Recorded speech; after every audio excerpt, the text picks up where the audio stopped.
ditanggap karo Kementerian mapan nggon Kementerian Dalam Negeri ana ing pusat Jakarta orang gumun ya ditanggap ana ing kantor-kantor Balai Kota Semarang wis ping pira wae, Balai Kota Blitar, Balai Kota Tuban dan lain sebagainya. Aku wis marambah makaping-kaping ning atiku ora bakal gumun. Oh ngono.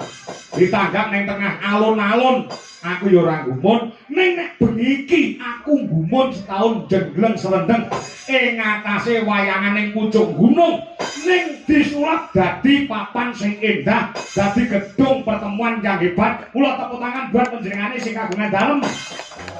Pak Karmin Jos Bukatni. Oh ngono. Iki ngisor iki dalan lho, Bro. Dalan heeh. Aku mau wis sore mau mang survei, heeh nganti tekan mburi kono. Waduk utawa bendungan Jelatah iki ketok. Oh, ngono. Ngono lek kowe ditanggap ning nggon sing kota-kota ngono ora gumun. Ing atase lugune ora duwe latar paribasane ning kersa nanggap dibudidayakne supaya iso kelakon pagelaran wayang kulit. Pancen yo kaya ngono. Iki sak nggo traktat iki tok entek pirang puluh yuta jajal pikiran.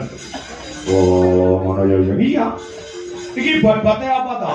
Ana tetembungan anak polah bapa kepradah. Oh. Lire piye?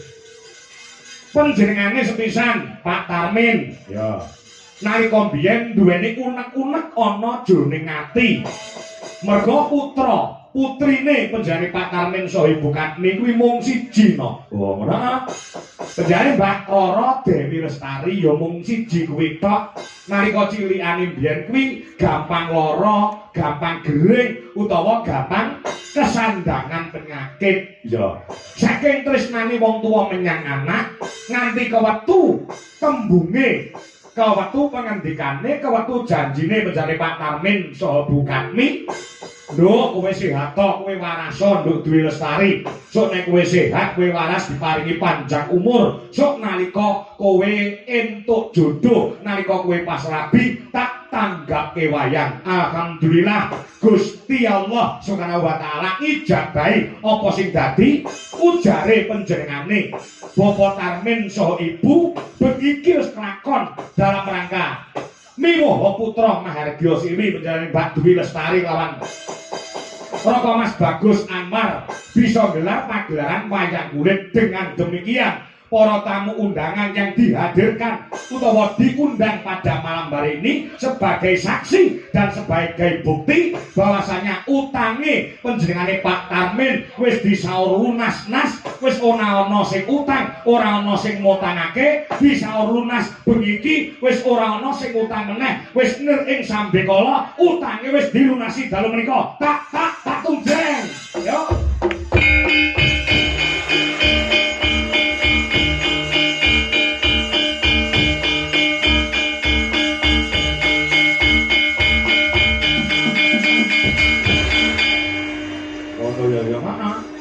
Tapi begini intine kuwi. Oh, maaf. Ya. Ya ngestoke jamu. Maaf. Mula para tamu undangan sing lawan mau kewan rawuh dalu menika dipun suwuni pandonga ya.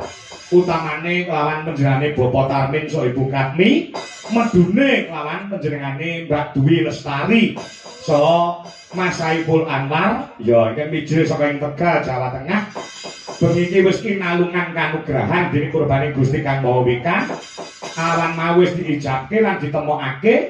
Muga-muga dadi temanten ingkang sakinah mawaddah warahmah maslahah bidine kata akhirah bisa menciptakan baiti janati, rumahku adalah surgaku, dan segera diberikan momongan utawa putra putri sing solehah, putra kakung sing soleh bisa dadi asana nutukake marang sejarahe panjenengane Pak Tarmin, Mbak Dwi Lestari dan Mas Saiful Anwar. Oh, anak kuwi penting. Anak kuwi penting heeh. Wong rabi kuwi pirang-pirangane taun nek ora ndang diwenehi anak bingung lho. Oh, heeh. Monggo anak kuwi kanggo sono nutuke sejarah kuwi mau. Oh iya. Ya wis tak dawuh. Heeh. Nek bab perkara ilmu pendidikan manten wedok karo manten lanang ki dhuwur. Oh, ngono ah. Luwih pinter nek perkara pendidikan. Nek perkara gawe anak, jek pinter aku timbang mantene. Ngono iya. Perkara ilmu gawe anak iya. Wong gawe anak gen dirungokne, gen dicatet karo Mbak Dwi Lestari karo Mas Saiful Anwar. Nek gawe anak kuwi ora sak-sake. Ana ilmune. Ana ilmune, heeh. Ilmune apa? Digoleki dina sing becik nggo gawe anak. Dina sing apik kanggo gawe anak kuwi malam Jumat, kuwi diarani sunah Rasul. Wong lanang karo wong wedok nek wis diakake nikah sah negara lan agama, kuwi nek kumpul karo bojo, lah kelon-kelon ya. Kuwi yang dilakoni malam Jumat, kuwi ganjarane kuwi 1000 derajat kamulyan. Malam Jumat ki 1000. Heeh. Nek malam Senin karo malam Kamis kuwi mung 500. Sakliyane dina telu kuwi mung nyatusan. Nyatusana nek bendina ping 10 ya mangga 1000 lho. Tapi agama ngono kuwi. Oh. Tur padha wae nek wong lanang karo wong wedok nglakoni kumpul gawe anak kok malam Jumat padha karo mateni iblis 100. Oh, lanang karo wong wedok nek malam Jumat kumpul padha karo mateni iblis 100. Heeh. Pamane Mas Saiful kuwi gaweane akeh. Nganti lali, Mbak Dwi Lestari kok kudu ngelekne. Ngelekne piye? Bar ngisake dheleke Mas Saiful. Nuwun sewu apa ora pengin mateni iblis 100 ngono pamane. Heeh. Iya. Wong gawe anake ana pantangane. Ana. Aja gawe anak pas ra nang omah. Sebabe iku lek dadi anak biasane anake senengane dolan, senengane lunga, ora saba omah. Gawe anak nek pas ra nang omah. Kuwi iku dadi anak iso uga anak kuwi ora seneng saba omah, senengane dolan. Heeh. Ana pantangane meneh gawe anak. Ana. Aja gawe anak nek pas kesusu arep lunga. Iki kuwi dadi anak, bakale anak kuwi mau bakale boros, cakala mongso kentekne bandane wong tuwa. Ngono iya. Lah, sing nomor 3. Aja gawe anak udo mlejet. Lek udah mlejet iki kok bakale anake ora pati duwe isin. Oh iya. Udah negarane cekala mangsa ora dienggo tur ya ora duwe isin. Oh, sik Pak. Aku tak takon mumpung sampeyan ngendika. Monggo jenenge wong lanang karo wong wedok kuwi nek kumpul nek ora udah mlejet, ora marem, iso disikapi men duwe anak sing duwe isin. Sikapane piye? Oleh udah mlejet ning ora ketang selembar kain nemplek ana ing awak. Contoh upamane nek ora mlejet ora marem, kuwi sing wedok nganggo kaos kaki tok sisih ora apa-apa. Oh, ngono. Sing lanang nganggo kopiah tok ora apa-apa. Nek yoga ya nganggo blangkonan tok. Dalang ya ngono. Heeh, kuwi ya blangkonan. Oh. Ngono. Bareng kiri gerak copot. Lakone kuwi lah iya. Ngono ya maaf dan luar biasa menanan. Iya ngestoke dawuh. Maaf, kuwi wae sing tak aturke ora kok jeneng nuturi ora ning ngusul. Ya ngestoke dawuh. Maaf.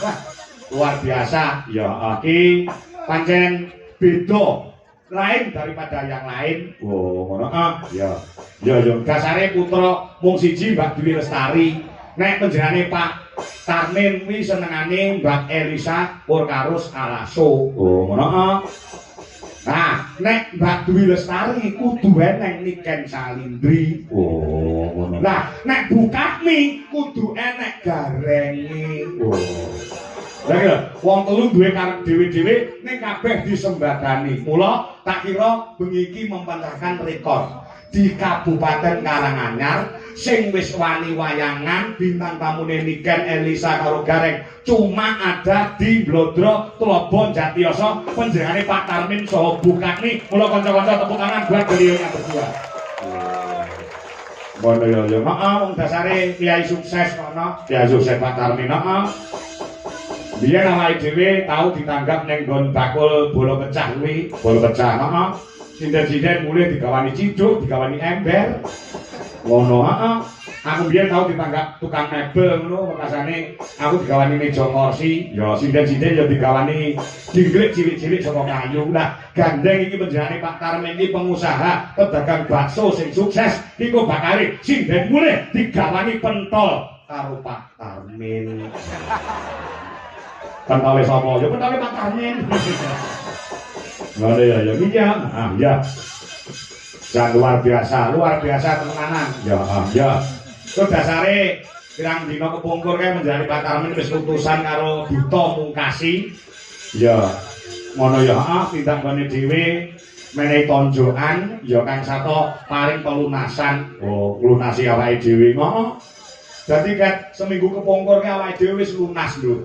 Dadi bengi iki acarane awake dhewe nyaur utang. Iya. Maaf. Ya. Esoke dawuh. Maaf, matur sembah nuwun muga-muga dari Pak Tarmin sak keluarga Brayat Agung ingkang mapan wonten ing Blodro Tlobo Jatiyoso tansah pinardawa ingkang mulyan. Kang Sabto pinaringan bagas kewarasan sehat walafiat. Ya, pinaringan rezeki ingkang kathah melimpah, panjang yuswa ing kebak barokah, selamat dunyane, selamat akhirat. Allahumma hasbunallahu wa ni'mal wakil.